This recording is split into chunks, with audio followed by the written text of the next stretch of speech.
Hello दोस्तों, success मंत्र class में आप लोगों का फिर से स्वागत है। आज आप लोगों के लिए एक नया टॉपिक लाए हैं और ये टॉपिक है जो पृथ्वी में दो काल्पनिक रेखाएं पाए जाते हैं, अक्षांश और देशांतर।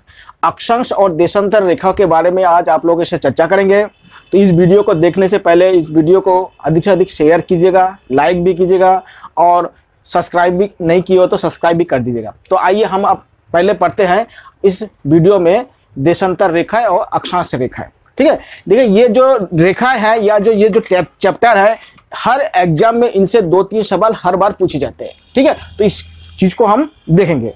देखिए पहले हम थोड़ा सा पृथ्वी के बारे में जान लेते हैं। देखिएगा, आप लोगों को मालूम होगा कि पृथ्वी पर दो काल्पनिक रेखाएं पाए जाते हैं। क्या होता है? दो काल्पनिक रेखा को ड्रॉ किया गया है, उसको क्या कहते हैं? एक को देशांतर रेखा कहा जाता है और एक को अक्षांश कहा जाता है। एक को क्या कहते हैं? अक्षांश कहा जाता है और एक रेखा को देशांतर रेखा कहा जाता है। एक को अक्षांश और एक को देशांतर। और एक कैसा रेखा है? काल्पनिक रेखा। ये कैसा रेखा है? काल्पनिक रेखा है। ठीक है, ये पृथ्वी में पहले से मौजूद नहीं है, लोगों द्वारा इसको क्या है या जो भूगोलवेत्ता द्वारा इनको ड्रॉ किया गया है। अब देखिए हम पृथ्वी को देखते थे कि हमारा जो पृथ्वी होता है अपने अक्ष पर 23.5 डिग्री क्या है? झुकी हुई है। क्या हुआ है? झुकी हुई है। यानी पृथ्वी क्या हुआ है? अपने अक्ष पर 23.5 डिग्री झुकी हुई है। और इस अक्ष पर पृथ्वी झुकी हुई होने के कारण क्या आता है? पृथ्वी में मौसम में परिवर्तन होता है। मौसम में परिवर्तन कैसे होता है? मौसम में परिवर्तन का मुख्य कारण क्या है? पृथ्वी का झुकी होना। यानी पृथ्वी का अगर ना झुका होता तो भारत में ये मौसम में परिवर्तन, भारत क्या पूरे पृथ्वी पर क्या है? मौसम में परिवर्तन नहीं होता। तो पृथ्वी पर मौसम के परिवर्तन का मुख्य कारण क्या है? पृथ्वी का 23.5 अंश अपने अक्ष पर झुकी होना। अब देखते हैं पृथ्वी के जो बीचों बीच से जो लाइन खींची जाती है इसको क्या कहते हैं? 0 डिग्री अक्षांश कहा जाता है। इसको क्या कहते हैं? 0 डिग्री अक्षांश कहते हैं या 0 डिग्री अक्षांश कहा जाता है। और इसी रेखा को क्या कहते हैं? भूमध्य रेखा कहा जाता है या कहीं कहीं पे आपको विषुवत रेखा भी इसको कहा जाता है। क्या कहा जाता है? विषुवत रेखा या भूमध्य रेखा कहा जाता है या इंग्लिश में इसको मेरिडियन लाइन कहा जाता है। ठीक है, और ये रेखा क्या होता है? पृथ्वी को 2 भागों में बांट देते हैं। इसके उत्तरी भाग के जो पृथ्वी होता है इसको अर्ध गोलार्ध कहा जाता है, इसको उत्तरी गोलार्ध कहा जाता है। यानी ये जो भूमध्य रेखा है, भूमध्य रेखा के उत्तरी भाग के जो पृथ्वी का जो भाग है उसको क्या कहा जाता है? उसको उत्तरी गोलार्ध कहा जाता है। और इस भूमध्य रेखा के जो दक्षिणी भाग है इसको क्या कहा जाता है? दक्षिणी गोलार्ध कहा जाता है। यानी भूमध्य रेखा के या विषुवत रेखा के उत्तरी वाले भाग को क्या करते हैं? उत्तरी गोलार्ध कहते हैं। और पृथ्वी के या भूमध्य रेखा के जो दक्षिणी वाले भाग होते हैं उसको क्या कहते हैं? दक्षिणी गोलार्ध कहा जाता है। और जो अधिकतम जो उत्तर वाले जो पॉइंट होते हैं उसको क्या कहते हैं? उत्तरी ध्रुव कहते हैं। और जो दक्षिणतम जो बिंदु होते हैं उसको क्या कहते हैं? पृथ्वी के दक्षिणतम बिंदु को क्या कहा जाता है? दक्षिणी ध्रुव कहते हैं, नहीं साउथ पोल कहते हैं। और उत्तरी बिंदु को क्या कहा जाता है? नॉर्थ पोल या उत्तरी ध्रुव कहा जाता है। ठीक है, अब देखिए पृथ्वी पे 2 प्रकार के घूर्णन होते हैं, यानी गति होता है। एक होता है घूर्णन गति और एक होता है परिभ्रमण गति। देखिए पृथ्वी अपने अक्ष पर 23 घंटा 56 मिनट या 24 घंटे में क्या होता है? एक घूर्णन पूरा करता है। और इस घूर्णन के कारण क्या होता है? पृथ्वी पर दिन रात होता है, दिन या रात। पृथ्वी पर दिन रात होने का मुख्य कारण क्या है? कि इस घूर्णन गति होता है। पृथ्वी क्या होता है? 23 घंटे 56 मिनट या 24 घंटे में अपने अक्ष पर क्या करते हैं? एक चक्कर पूरा करते हैं। इस पूरे चक्कर को क्या कहते हैं? घूर्णन गति करते हैं। और घूर्णन गति के कारण ही क्या है? पृथ्वी पर दिन और रात होता है। घूर्णन गति कारण क्या होता है? पृथ्वी पर दिन और रात होने लगते हैं। दूसरा है आपका परिभ्रमण गति या इसको परिक्रमण गति भी कहा जाता है, इसको रोटेशन मोशन भी कहा जाता है। देखिए क्या होता है? पृथ्वी को सूर्य के चारों ओर, आप जानते हैं कि पृथ्वी क्या होता है? केपलर के नियम के अनुसार सूर्य के चारों ओर दीर्घवृत्ताकार कक्षा में क्या करते हैं? दीर्घवृत्ताकार। कौन सा वृत्ताकार? दीर्घवृत्ताकार। दीर्घवृत्ताकार कक्षा में क्या होता है? गति करते रहते हैं। और पृथ्वी को सूर्य का एक चक्कर पूरा करने में 365 दिन 6 घंटे का लगता है। कितना लगता है? 365 दिन 6 घंटे में क्या होता है, पृथ्वी सूर्य के चारों ओर क्या होता है, एक चक्कर लगाते हैं। पृथ्वी सूर्य के चक्कर लगाने में कितने टाइम लगाते हैं, 365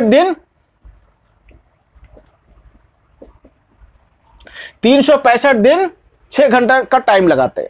और इसीलिए इस 6 घंटे को मैनेज करने के लिए प्रत्येक 4 वर्ष बाद क्या होता है, फरवरी के महीने को 28 दिन के जगह पे 29 दिन कर देते हैं। तो फरवरी के महीने को क्या कर देते हैं, फरवरी के महीने को 28 दिन के जगह पे क्या कर देते हैं, 29 दिन कहते हैं। और जब फरवरी का महीना 29 दिन का होता है, कब, जब फरवरी का महीना 29 दिन का होता है तो उसी को लीप वर्ष कहा जाता है। उसको क्या कहा जाता है, लीप वर्ष। और लीप वर्ष क्या आता है, प्रत्येक 4 वर्ष में आता है। लीप वर्ष कब आता है, प्रत्येक 4 वर्ष में लीप वर्ष आता है। और लीप वर्ष में दिन यानी एक सूर्य का परिक्रमण करने में पृथ्वी को कितना समय लगता है, 366 दिन। एक ध्यान रखिएगा, ये बहुत इंपॉर्टेंट है। लीप वर्ष में जो परिक्रमण काल होता है या परिक्रमण जो गति होता है वो क्या होता है, 366 दिन होता है। 366 दिन होता है। ठीक है, अब आते हैं हम अक्षांश और देशांतर रेखा के बारे में चर्चा करने के लिए। अब देखिएगा, जो पृथ्वी पर जो भूमध्य रेखा है, भूमध्य रेखा के ऊपर 23.5 डिग्री जो अक्षांश रेखा है उसको कर्क रेखा कहा जाता है। और भूमध्य रेखा से दक्षिण की तरफ जाने पर 23.5 डिग्री अगर साउथ यानी दक्षिण की तरफ आएंगे तो उसको क्या कहते हैं, मकर रेखा कहते हैं। उसको क्या कहते हैं, मकर रेखा। तो उत्तर जाने पर क्या होता है, कर्क रेखा होता है, और नीचे जाने पर क्या होता है, मकर रेखा होता है। ऊपर जाने पर कर्क रेखा होता है, यानी अगर उत्तर की तरफ अगर 23.5 डिग्री अगर जाएंगे भूमध्य रेखा से तो उसको क्या कहेंगे, कर्क रेखा कहेंगे। और भूमध्य रेखा से अगर दक्षिण की तरफ 23.5 डिग्री से अगर नीचे आएंगे तो क्या होगा, उसको मकर रेखा कहते हैं। ठीक है, कर्क रेखा और मकर रेखा। देखिए, कर्क रेखा और जो मकर रेखा होता है ये क्या होता है, ये जो पृथ्वी पर जो 3 रेखा है, कर्क रेखा, भूमध्य रेखा और मकर रेखा, ये अफ्रीका एक ऐसा महाद्वीप है जो इन तीनों रेखा क्या होता है, अफ्रीका महाद्वीप से होके गुजरती है। ये एक बात बहुत ध्यान रखना, अफ्रीका महाद्वीप से कर्क रेखा, मकर रेखा और भूमध्य रेखा, ये तीनों रेखा क्या होता है, यहां से गुजरती है। ठीक है, तो ये अफ्रीका से गुजरती है। ध्यान रखिएगा, बहुत ही इंपॉर्टेंट क्वेश्चन है, बहुत बार पूछा जाता है। ठीक है, और आप जानते हैं कि भारत के मध्य से कौन सी रेखा गुजरती है, कर्क रेखा। भारत के बीचों बीच में से कौन सी रेखा गुजरती है, कर्क रेखा गुजरती है। ठीक है, भारत के बीचों बीच में कौन सी रेखा गुजरती है, कर्क रेखा। और भारत के जो 8 राज्य है, कितने राज्य हैं, 8 राज्य है, 8 राज्य से क्या होके जाती है, कर्क रेखा होके जाती है। कौन कौन से राज्य हैं, देखिए भारत में गुजरात, राजस्थान, मध्य प्रदेश, छत्तीसगढ़, झारखंड, पश्चिम बंगाल, त्रिपुरा और मिजोरम, जो ऐसे 8 राज्य है वहां जहां से क्या होता है, आपके कर्क रेखा गुजरती है। ठीक है, अब देखते हैं कर्क रेखा गुजरने का क्या होता है, इसमें दिन का थोड़ा सा अंतर होता है, उसके बारे में थोड़ा चर्चा करेंगे। देखते हैं अक्षांश रेखा के बारे में पहले देख लेते हैं। देखिए, अक्षांश रेखा पृथ्वी पर 37 रेखा होता है। अक्षांश रेखा कैसे होते हैं, अक्षांश रेखा पृथ्वी पर कैसे होते हैं, 37 रेखा होते हैं, 37 रेखा होते हैं। और कुल अक्षांश रेखाओं की संख्या कितनी होती है, कुल संख्या कितनी होती है, 179। यानी हमारे पृथ्वी पर कुल कितने अक्षांश रेखा है, 179, 179 अक्षांश रेखा है। ठीक है, और 2 अक्षांश रेखा यानी 2 अक्षांश रेखा के मध्य की दूरी कितनी होती है, 111 किलोमीटर होती है। कितनी होती है, 111 किलोमीटर होती है। यानी मान लेते हैं ये एक अक्षांश रेखा है और ये एक अक्षांश रेखा है। ठीक है, तो इनके बीच की जो दूरी है, यानी ये जो दूरी है, ये दूरी कितनी होगी, 111 किलोमीटर होगी। इस दूरी को क्या कहेंगे, 111 किलोमीटर कहेंगे। और इस दूरी को सबसे पहले गोरे नामक वैज्ञानिक ने खोज की थी, इसलिए इस दूरी को क्या कहा जाता है, गोरे भी कहा जाता है। इस दूरी को क्या कहा जाता है, गोरे भी कहा जाता है। और अक्षांश रेखाओं के 2 रेखाओं के बीच में जो दूरी है वो हर जगह पे क्या होता है, एक जैसा रहता है हर जगह। चाहे यहां पे भी 111 किलोमीटर होगा, यहां पे भी 111 किलोमीटर होगा, यहां पे भी 111 किलोमीटर होगा। अब देखिएगा, इस अक्षांश रेखा के सहायता से हम क्या कर सकते हैं, पृथ्वी में मौसम और क्या है, मौसम के बारे में और दिन रात होने के बारे में जानकारी प्राप्त कर सकते हैं। कैसे, समझ लीजिएगा। तो कुल अक्षांश रेखा कितना है, 169।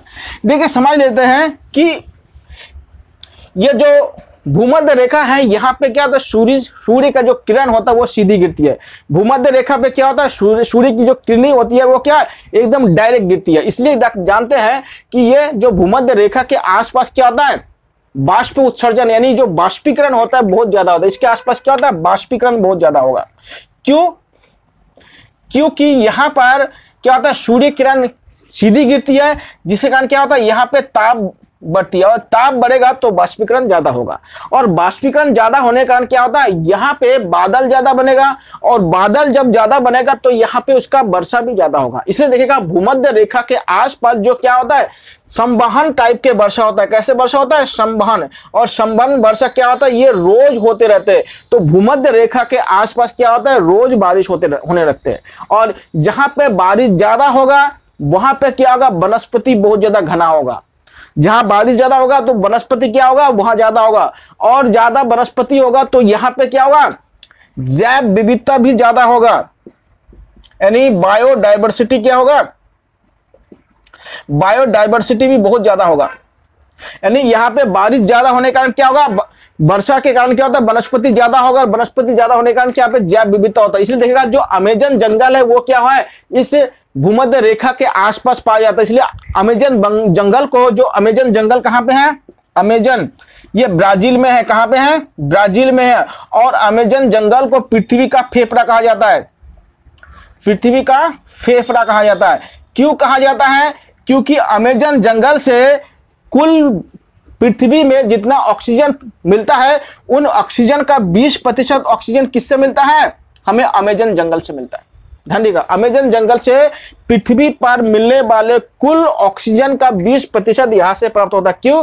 क्योंकि यहाँ पे घना जंगल है, और घना जहां पे जंगल होगा पेड़ पौधे ज्यादा होगा। आप जानते हैं पेड़ पौधे क्या है, भोजन बनाने के लिए कार्बन डाइऑक्साइड को ग्रहण करते हैं और क्या होता है, ऑक्सीजन को छोड़ते हैं। और जीव जंतु क्या होता है, भोजन यानी पाचन करने के लिए क्या करते हैं, ऑक्सीजन को ग्रहण करते हैं सांस लेने में, और क्या कार्बन डाइऑक्साइड को छोड़ते हैं, इसलिए जाना जाता है। तो इसलिए क्या होता है, पृथ्वी का फेफड़ा किसे कहते हैं, अमेजन जंगल को पृथ्वी का फेफड़ा कहा जाता है। और अमेजन जंगल कहां पे है, ब्राजील। ब्राजील कहां पे है, ये दक्षिण अमेरिका में है। कहां पे है, साउथ अमेरिका। साउथ अमेरिका में क्या है, ब्राजील नामक एक देश है। ठीक है, अब आगे देखते हैं, दिखेगा क्या होता है कि ये जो भूमध्य रेखा है, भूमध्य रेखा को जैसे जैसे हम ऊपर जाते हैं तो क्या होता है, तापमान क्या होता है, कम होने लगता है। जब तापमान कम होने लगेंगे तो क्या होगा, जैसे जैसे आप ऊपर जाएंगे तो क्या होगा, ठंडा भी बढ़ता जाएगा। इसलिए आप जानते हैं कि जो ध्रुव होता है, ध्रुव में क्या होता है, हमेशा बर्फ जमी रहती है। जो शायद दक्षिणी ध्रुव हो चाहे उत्तरी ध्रुव हो, यहाँ पे क्या होता है, हमेशा बर्फ जमा रहता है। देखिएगा यहाँ पे आर्कटिक महासागर है और भाई अंटार्कटिक क्या है, महाद्वीप है। तो ये दोनों जगह पे क्या होता है, हमेशा बर्फ से ढकी रहती है। ठीक है, तो यहां से जितना ऊपर जाएंगे तो क्या होगा, उसी हिसाब से क्या होता है, ठंडी बढ़ती जाएगी, यानी तापमान कम होगी तो ठंडी बढ़ती जाएगी। ठीक है, और देखिएगा यहां पे जैसे जैसे ऊपर जाएंगे तो सूर्य का जो किरणें हैं वो भी तिरछी होने लगती है, और तिरछी होने के कारण क्या होता है, यहाँ पे टेम्परेचर यानी तापमान कम होने लगते हैं। जब सूर्य की किरणें तिरछी होने लगती है तो क्या होता है, और दिन रात का जो अंतर होता है, इसको जो समय का अंतर होता है वो भी घटने बनने लगता है। देखिएगा जो कर्क रेखा है, देखिएगा जो भूमध्य रेखा है, भूमध्य रेखा में जो दिन रात है, दिन या रात है, ये क्या होता है, वर्ष भर क्या होता है, बराबर होता है। वर्ष भर क्या होता है, बराबर होता है।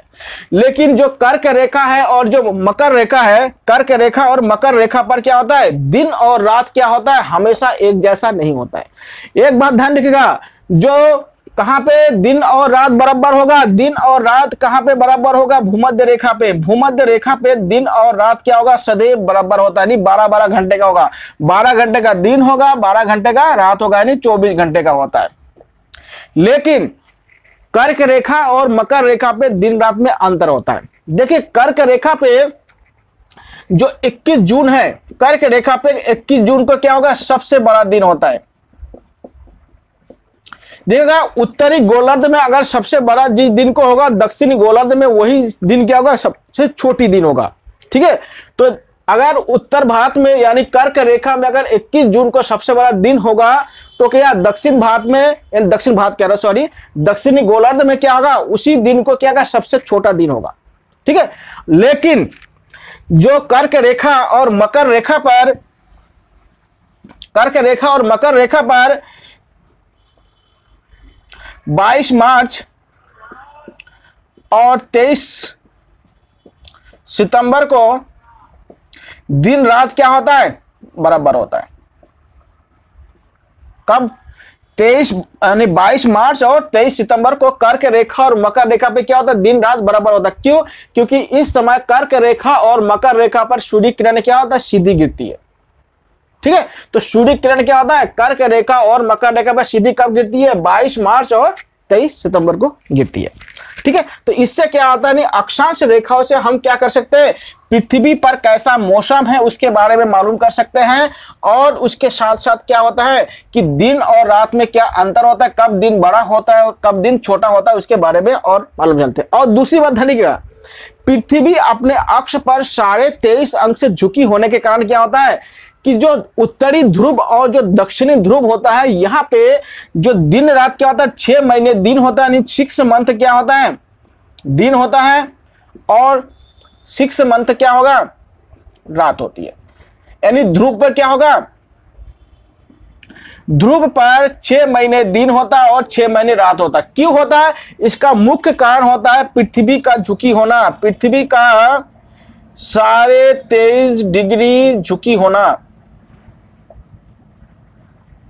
अगर पृथ्वी 23.5 डिग्री झुकी नहीं होती तो क्या होगा, ध्रुव पर क्या होता है, दिन रात बराबर होता है, यानी पृथ्वी पर, यानी ध्रुव पर क्या होता है, 6 महीने का दिन और 6 महीने का रात नहीं हो पाता। ये 6 महीने का दिन और 6 महीने का रात का मुख्य कारण क्या है कि पृथ्वी का अपने अक्ष पर 23.5 डिग्री क्या है, झुकी होना, इसका मुख्य कारण है। ठीक है, तो ये हो गए हमारे अक्षांश रेखाओं के बारे में। अब हम बात करेंगे देशांतर रेखाओं के बारे में। किसके बारे में? देशांतर रेखा।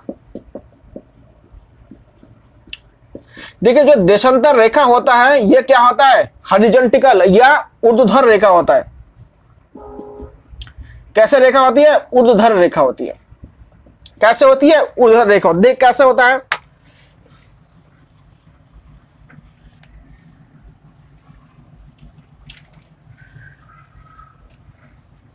ठीक है, ये उत्तरी ध्रुव से शुरू होता है और दक्षिणी ध्रुव में आके मिल जाते हैं। उत्तरी ध्रुव से शुरू होते हैं और दक्षिणी ध्रुव में आके मिल जाते हैं। उत्तरी ध्रुव से शुरू होते हैं और दक्षिण ध्रुव में आके मिल जाते हैं।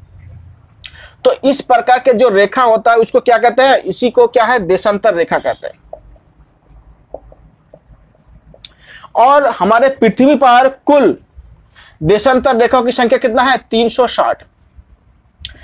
कुल देशांतर रेखाओं की संख्या पृथ्वी पर कितना होता है, 360, 360 क्या होता है, देशांतर रेखा हमारे पृथ्वी पर बने होते हैं। ठीक है, अब देखिएगा, जो देशांतर रेखा है वो विषुवत रेखा पर इनके बीच की दूरी सबसे अधिक होता है। यानी दो देशांतर रेखाओं के बीच की जो अधिकतम दूरी कहां होती है, भूमध्य रेखा पर। कितना होती है, 111 किलोमीटर। और ध्रुव पर क्या होता है, दो देशांतर रेखाओं के बीच की दूरी क्या हो जाती है, शून्य हो जाती है, यानी 0 हो जाती है। क्या हो जाती है, शून्य। यानी ध्रुव पर दो देशांतर रेखाओं के मध्य की दूरी क्या हो जाती है, 0 हो जाती है। और विषुवत रेखा पे कितना होती है, 111 किलोमीटर होती है। कितनी होती है, 111 किलोमीटर होती है। तो ये अंतर दिखे। आप लोगों को बताया था कि जो दो अक्षांश रेखाओं के मध्य क्या होता है, हर जगह पे दूरी बराबर होता है और कितना था, 111 किलोमीटर था। लेकिन देशांतर रेखाओं के मध्य की दूरी क्या होता है, ध्रुव यानी ध्रुव पर 0 होता है और भूमध्य रेखा पर क्या होता है, सबसे ज्यादा होता है। कितना होता है, 111 किलोमीटर होती है। अब देखिए, यह देशांतर रेखा जो है, ये ऊर्ध्वाधर रेखा या हॉरिजॉन्टल रेखा जो है, इससे क्या मालूम होता है, इसका क्यों आवश्यकता होती है।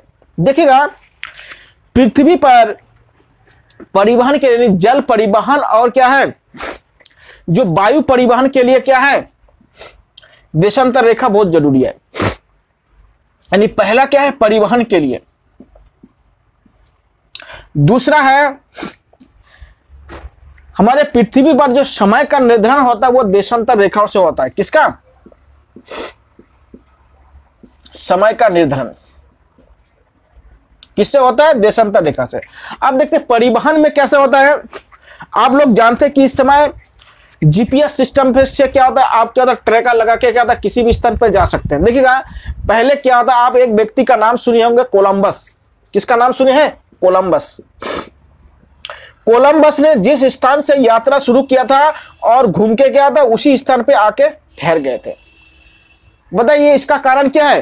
क्योंकि कोलंबस ने इसी देशांतर रेखा के अनुसार यात्रा नहीं किया। अगर कोलंबस ने देशांतर रेखा के अनुसार यात्रा किया होता तो जिस स्थान से शुरू किया है उसी स्थान को पहुंचते नहीं। क्योंकि आप जानते हैं कि पृथ्वी पर दो प्रकार के जलधाराएं होती है। कितने प्रकार के जलधाराएं होती है? दो प्रकार की। एक क्या होता है? ठंडी जलधारा होती है और एक क्या होता है? गर्म जलधारा होती है। जो ठंडी जलधारा होती है वो क्या होता है? ध्रुव से। ठंडी जलधारा ध्रुव से क्या है? भूमध्य रेखा की तरफ चलती है। और जो गर्म जलधारा होती है वो भूमध्य रेखा से क्या होता है? ध्रुव की तरफ चलती है। और जो हमारे महाद्वीप है, महाद्वीप के पश्चिम भाग में क्या होता है? ठंडी जलधारा बहती है और महाद्वीप के पूर्व भाग में क्या होता है? गर्म जलधारा बहती है। ठीक है, इसलिए आप लोगों ने देखा होगा कि महाद्वीप के पश्चिम भाग में क्या है? सबसे ज्यादा मरुस्थल पाया जाता है। और महाद्वीप के पूर्व भाग में क्या होता है? सबसे ज्यादा साइक्लोन या चक्रवात आने लगता है। जैसे भारत में देखिए बंगाल की खाड़ी में सबसे ज्यादा चक्रवात आता है, इसलिए हरिकेन हो गया, टॉर्नेडो हो गया, उसके बाद टाइफून हो गया। ये जो चक्रवात है ये क्या होता है? महाद्वीप के पूर्व भाग में होता है। जैसे क्या होता है? टॉर्नेडो हो गया, हरिकेन होता है, ये अमेरिका में होता है। और टाइफून कहाँ पे होता है? चीन में होता है। ठीक है, तो ये कहाँ होता है? महाद्वीप के पूर्व भाग में होता है। तो ठीक है, तो देखिएगा कंपास सुई के बारे में आप लोग जानते हैं। कौन सा सुई? कंपास। देखिए कंपास सुई के माध्यम से क्या होता है? इन देशांतर रेखाओं को निर्धारित करके यात्रा करते थे और इसी को मानक मान के सबसे पहले वास्को डी गामा आए थे भारत में। तो भारत में वास्को डी गामा जो आने का मुख्य कारण क्या था? कंपास सुई। कंपास सुई के खोज के कारण ही क्या है? भारत में वास्को डी गामा आ पाए थे। अगर कंपास की सुई नहीं की खोज हो पाती तो क्या होता है? वास्को डी गामा शायद जल मार्ग से भारत नहीं पहुंच पाते। ठीक है, जल मार्ग से क्या नहीं कहां नहीं पहुंच पाते? भारत नहीं पहुंच पाते। ठीक है, तो इसलिए क्या है? परिवहन में क्या होता है? परिवहन में आप देशांतर रेखाओं का इस्तेमाल करते हैं। अब देखिए समय के बारे में, समय निर्धारण कैसे होता है देशांतर रेखा से? देखिएगा दो देशांतर रेखाओं के मध्य की जो दूरी है इसको तय करने में 4 मिनट का टाइम लगता है। कितना मिनट का टाइम लगता है? 4। फिर से समझ लीजिएगा, दो देशांतर रेखाओं के मध्य की दूरी को पार करने में कितना समय लगता है? 4 मिनट। कितना? 4 मिनट। तो 360 देशांतर रेखाओं को पार करने में कितना टाइम लगेगा? 24 घंटे। यानी हमारे पृथ्वी से एक सिरे से दूसरे सिरे में जाने के लिए कुल कितना समय लगेगा? 24 घंटे। यानी इसलिए देखिएगा हमारे पृथ्वी का घूर्णन काल कितना है? 24 घंटा होता है। तो 24 घंटा क्या होता है? 360। यानी आपको पता है कि कुल देशांतर रेखाओं की संख्या कितना होता है? 360। इसलिए 360 में क्या है? 24 घंटा बनता है। ठीक है, और 15 डिग्री यानी 4 डिग्री। अगर दो देशांतर रेखाओं के मध्य 4 मिनट का होता है तो 15 देशांतर रेखाओं के मध्य कितना हो जाएगा? 15 देशांतर रेखा के मध्य की जो समय होगा वो क्या होता है? 1 घंटा हो जाएगा। कितना होगा? 1 घंटा। इसी से क्या होता है? पृथ्वी में क्या होता है? अलग अलग देश द्वारा इसका क्या निर्धारण किया जाता है? समय का निर्धारण इसी के माध्यम से किया जाता है। देखिए कैसे। ठीक है, इस समय का निर्धारण करने के लिए लंदन के बगल में, नहीं लंदन में के बगल में एक जगह है जिसको क्या कहते हैं? ग्रीनविच कहा जाता है। यानी ग्रीनविच से गुजरने वाले देशांतर रेखाओं को जीरो देशांतर कहा जाता है। क्या कहते हैं? जीरो देशांतर। यानी जीरो देशांतर किसे कहते हैं? ग्रीनविच लाइन को क्या है? जीरो देशांतर कहा जाता है। ग्रीनविच रेखा को यानी ग्रीनविच रेखा को क्या कहा जाता है? जीरो देशांतर। यानी जो जीरो देशांतर है इस जीरो देशांतर रेखा को ग्रीनविच रेखा कहा जाता है। और ये कहां से गुजरती है? लंदन से, यानी लंदन के बगल से घुमाता है और इसी को जीरो मान के समय का निर्धारण किया जाता है। अब देखिएगा इस लाइन के पूरब की तरफ जाने पर, यानी कहां किधर जाने पर? पूरब की तरफ जाने पर घड़ी के टाइम में क्या होता है? समय को जोड़ा जाता है। अगर ग्रीनविच रेखा से अगर हम पूरब की तरफ जाएंगे तो हमारे घड़ी के समय में समय को क्या करेंगे? जोड़ेंगे। अगर इसके पश्चिम की तरफ आएंगे तो क्या होंगे? घड़ी के समय को क्या करेंगे? घटाएंगे।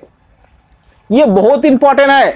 देखिएगा यहाँ जो ग्रीनविच रेखा है, ग्रीनविच रेखा के अगर पूर्व जाएंगे तो हमारे समय में क्या होगा, समय को जोड़ा जाएगा, और पश्चिम की तरफ जाने पर क्या होता है, समय को घटाया जाएगा।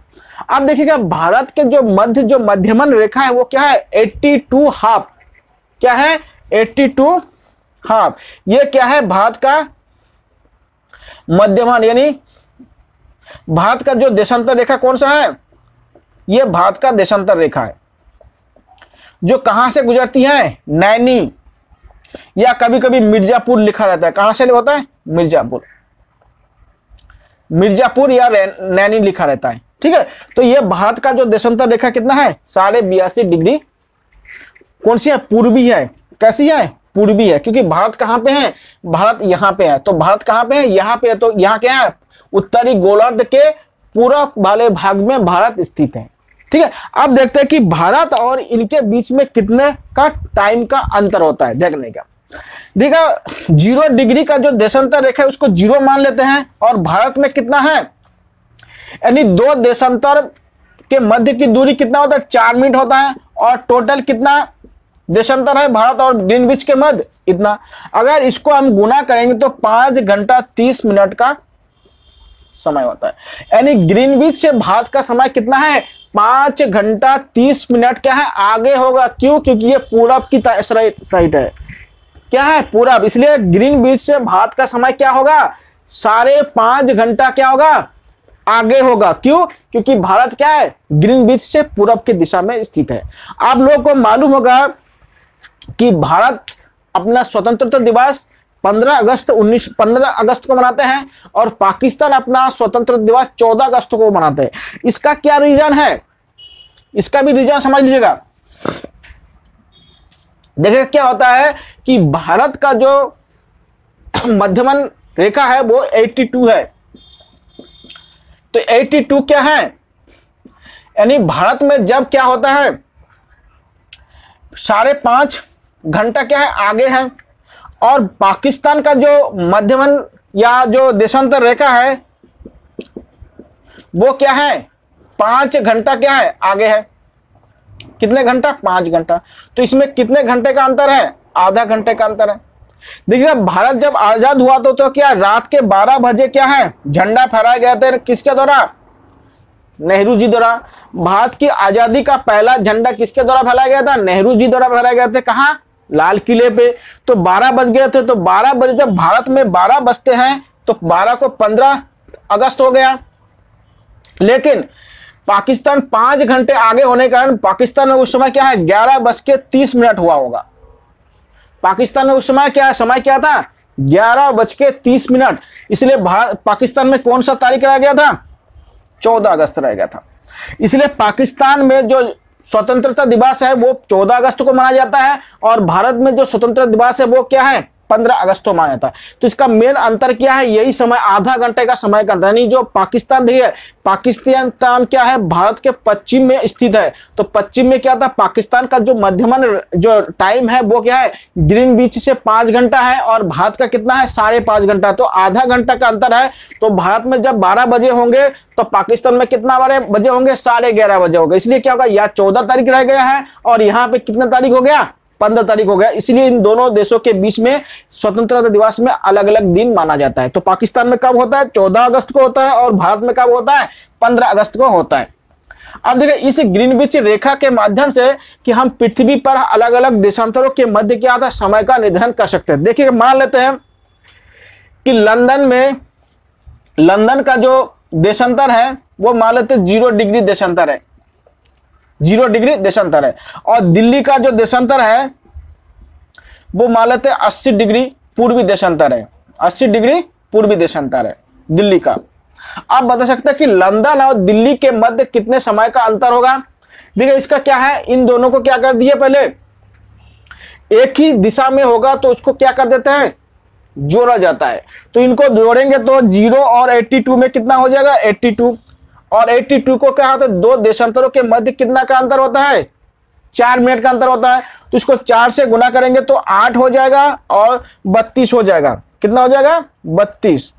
इतना मिनट हो जाएगा, और इतने मिनट को क्या है हम घंटे में बदल सकते हैं। तो इसको क्या है 60 से भाग दे देंगे। तो 60 से भाग देने के लिए क्या करेंगे, 60 ये हो गया और 328 ये हो गया, इस जीरो को हटा देंगे, ये लगाएंगे तो 6 पंजे 30 हो जाएगा और 2 हो जाएगा, तो 6 चौका 24। तो क्या हो जाएगा 4 यानी 5 घंटा 20 मिनट हो जाएगा। कितना हो जाएगा 5 घंटे 20 मिनट का अंतर हो जाएगा, यानी दिल्ली और लंदन के बीच में क्या 5 घंटे 20 मिनट का अंतर हो जाएगा।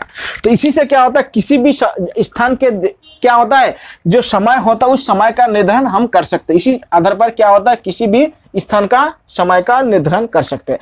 अब आता है एक स्थानीय समय होता है। देखिए ये क्या होता है जो भारत में अभी आपको बताकर जो हमारा देशांतर रेखा है वो क्या है भारत के बीचों बीच में से जाने वाले रेखा को ही क्या होता है मध्यमन रेखा कहते हैं। देखिए कैसे होता है, देखिए मान लेते हैं ये भारत का नक्शा है,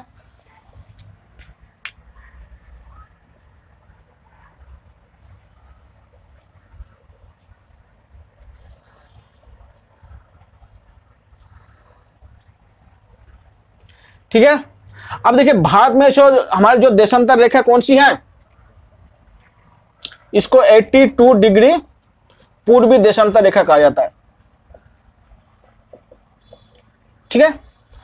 अब मान लेते हैं कि हम उत्तर प्रदेश के लखनऊ में रहते हैं, मान लेते हैं कि उत्तर प्रदेश का लखनऊ क्या है इससे थोड़ा सा पश्चिम की तरफ है, यहाँ पे है, और लखनऊ से जो देशांतर रेखा गुजरने वाली है ये क्या है पूरब की तरफ हो जाएगा। तो मान लेते हैं ये 80 में है, 80 डिग्री पूर्वी देशांतर है। क्या है ये लखनऊ।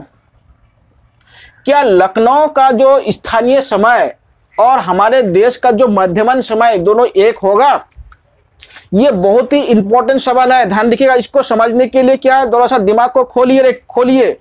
क्या हमारे देश का देशांतर समय क्या है, उसका देशांतर क्या है 82.5 पूर्वी देशांतर है जो हमारे देश का मध्यमन। नहीं, हर व्यक्ति के घड़ी में जो टाइम फिक्स है वो कौन सा टाइम फिक्स है, यानी हमारे घड़ी में जो टाइम फिक्स होता है वो कौन सा टाइम होता है 82.5 डिग्री पूर्वी देशांतर। अब जो लखनऊ में जो अगर मान ले कोई व्यक्ति रहता है तो उनका देशांतर क्या है 80 डिग्री पूर्वी देशांतर। तो देखिएगा इसमें कितने का अंतर है 2.5 डिग्री देशांतर का अंतर है, 2.5 डिग्री देशांतर का अंतर है। और 2.5 डिग्री यानी 2 और हाफ, यानी 2.5 डिग्री को क्या है 4 से गुना करेंगे तो 10 मिनट का अंतर है। यानी क्या है लखनऊ का जो स्थानीय समय कितना है, अगर मान लेते हैं कि हमारे घड़ी में अगर देशांतर रेखा का जो क्या है 82 हाफ देशांतर रेखा का अगर समय 12 बजे होगा, यानी सुबह का अगर 12 बजे होगा तो जो लखनऊ का स्थानीय समय कितना होगा 11:50 होगा। क्यों? क्योंकि इससे पश्चिम की तरफ है, पूरब से पश्चिम की तरफ है और 2.5 डिग्री का अंतर है। तो 2.5 डिग्री में क्या होता है 10 मिनट का अंतर हो जाता है। इसलिए जब हमारे घड़ी में 12 बजे होगा तब लखनऊ का स्थानीय समय कितना होगा 11:50 यानी 11:50 होगा। तो इसको बहुत इंपॉर्टेंट है, स्थानीय समय और हमारे जो माध्यमन समय में क्या होता है अंतर होता है। स्थानीय समय का मतलब होता है कि उस स्थान से गुजरने वाले देशांतर रेखा की समय, और माध्यमन समय का मतलब होता है कि पूरे देश में जो स्टैंडर्ड टाइम को स्थापित किया गया है वो 82.5 डिग्री पूर्वी देशांतर को स्थापित किया गया है। अब देखिएगा जो भारत है, भारत में देखिएगा ये है गुजरात और ये है अरुणाचल प्रदेश। देखिए गुजरात और अरुणाचल प्रदेश में लगभग 30 देशांतर रेखाओं का, यानी 30 डिग्री देशांतर रेखाओं का अंतर है। कितना 30 डिग्री, यानी 30 डिग्री का मतलब है क्या है 4 से गुना करेंगे तो 120 मिनट। 120 मिनट का मतलब क्या होता है 2 घंटा। यानी गुजरात और अरुणाचल प्रदेश के मध्य में समय का अंतर कितना है 2 घंटा। ये बहुत बार क्वेश्चन में पूछा गया है। यानी गुजरात का व्यक्ति और अरुणाचल प्रदेश का व्यक्ति क्या है, इनके समय में कितने का अंतर है 2 घंटा। अगर मान लेते हैं कि अरुणाचल प्रदेश में अगर सूर्य उदय सुबह का 6 बजे हो रहा है स्थानीय समय के अनुसार, ये किसके समय के अनुसार स्थानीय समय, यानी जो स्थानीय समय के अनुसार अगर अरुणाचल प्रदेश में सूर्य उदय अगर 6 बजे हो रहा है तो गुजरात में क्या होगा यही 8 बजे सूर्य उदय होगा। समझ लीजिएगा। अगर सूर्य उदय अरुणाचल प्रदेश में 6 बजे हो रहा है तो यहाँ पे 8 बजे हो। क्यों? क्योंकि इनके मध्य में कितने घंटे का अंतर है? 2 घंटे का अंतर है। ठीक है, इसीलिए देखिएगा अरुणाचल प्रदेश को अरुणाचल यानी सूर्य का सबसे, हमारे देश में सबसे पहले सूर्य उदय कहाँ पे होता है? अरुणाचल प्रदेश। बहुत ही इंपॉर्टेंट चीज है, भारत का सबसे पहला सूर्य उदय कहाँ पे होता है? अरुणाचल प्रदेश। और विश्व में सबसे पहले सूर्य उदय कहाँ पे होता है? जापान। इसलिए जापान को सूर्य उदय का देश कहा जाता है। जापान को क्या कहा जाता है? सूर्य उदय का देश कहा जाता है। ठीक है, अभी देखें इसी अंतर को कम करने के लिए भारत सरकार ने भी एक नियम बनाया है कि भारत सरकार चाहता है कि जो टाइम जोन है भारत के, जो ये 82.5 डिग्री है, जो एक टाइम जोन है, इसको हटा के क्या 2 टाइम जोन बनाने की बात चल रहा है। जिससे क्या होगा कि ये जो नॉर्थ ईस्ट के लोगों को और जो ये पश्चिम भारत के जो लोगों को इसको काम करने में दिक्कतें ना हो। क्यों? देखिएगा, मान लेते हैं ये लोग अगर 10 बजे ऑफिस जाएंगे तो इनके स्थानीय समय के अनुसार 10 बजे अगर ऑफिस जाएंगे तो इनके अनुसार क्या होगा? स्थानीय समय क्या हो जाएगा? 12 बजे होगा। अब मान लीजिए ये 10 बजे से क्या है 8 घंटा काम करेंगे तो कितना हो जाएगा? 6 बजे घर आएंगे। और इनका अगर 12 बजे से अगर 8 घंटा काम करेंगे तो कितना हो जाएगा? रात को 8 बज जाएगा। तो रात को 8 बजे जाएगा तो क्या होगा? इसमें रात को काम करने के लिए ऑफिस में बिजली की आवश्यकता होगी। तो देखिए एनर्जी का बहुत ज्यादा क्या होगा? लॉस होता है। इस एनर्जी के लॉस को कम करने के लिए भारत में भी 2 टाइम जोन बनाने की बात कर रहे हैं। लेकिन अभी बात हो रहा है, लेकिन क्या होता है वो पूरी तरह से अभी अमल में नहीं आ पाया है। ठीक है, इसलिए क्या होता है, अभी रूस क्या है जो दुनिया का सबसे जो बड़ा देश है, ये पूरब से पश्चिम की तरफ ज्यादा विस्तार है इनका। इसलिए रूस में क्या है 14 टाइम जोन है। कितना टाइम जोन है? 14। यानी रूस को 14 टाइम जोनों में बांटा गया है। क्योंकि रूस का विस्तार क्या है? पश्चिम से पूर्व की तरफ बहुत ज्यादा है। लेकिन भारत में क्या है? भारत में एक ही टाइम जोन है। कौन सा? 82.5 डिग्री पूर्वी देशांतर रेखा को भारत का टाइम जोन कहा जाता है। अब हम बात करते हैं एक लास्ट टॉपिक पे, और वो टॉपिक है जो अंतरराष्ट्रीय तिथि रेखा। क्या कहता है? अंतरराष्ट्रीय तिथि रेखा। अंतरराष्ट्रीय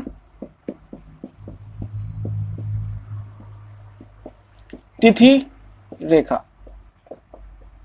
देखिएगा, जो 180 डिग्री जो देशांतर रेखा है, 180 डिग्री देशांतर रेखा को ही क्या कहा जाता है?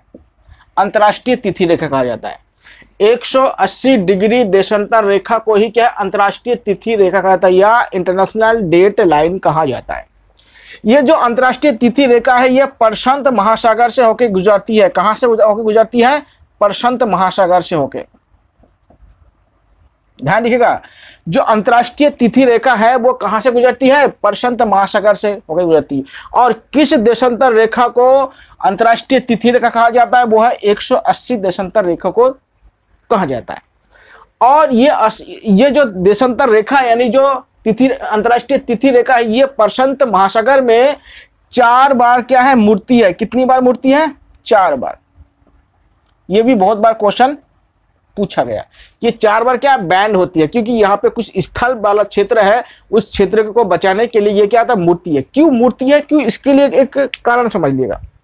देखिए क्या होता है, जब हम अंतरराष्ट्रीय तिथि रेखा को, ये मान लिया क्या है? पश्चिम है, और ये मान लेते हैं पूरब है, पृथ्वी का पश्चिम भाग और ये पूरब भाग, और ये है अंतरराष्ट्रीय तिथि रेखा। ये क्या है? अंतरराष्ट्रीय तिथि रेखा। जब देखिएगा क्या होता है, कोई भी जल जहाज या कोई भी व्यक्ति या कोई भी यान या कोई भी वायुयान जब पश्चिम से पूरब की तरफ जाते, देखिएगा पश्चिम से पूरब की तरफ जाते तो हमारे घड़ी के टाइम में क्या होता है? ऐड करना पड़ता है, उसको बढ़ाना पड़ता है। तब क्या करेंगे? तो पश्चिम से पूरब यानी पूरब की तरफ जाने पर क्या होता है? हमारे घड़ी में क्या होता है? 1 दिन कम करना होता है। क्या करना होता है? 1 दिन कम करना होता है। और जब पूरब से पश्चिम की तरफ आएगा तो 1 दिन को बढ़ाना होता है। क्यों?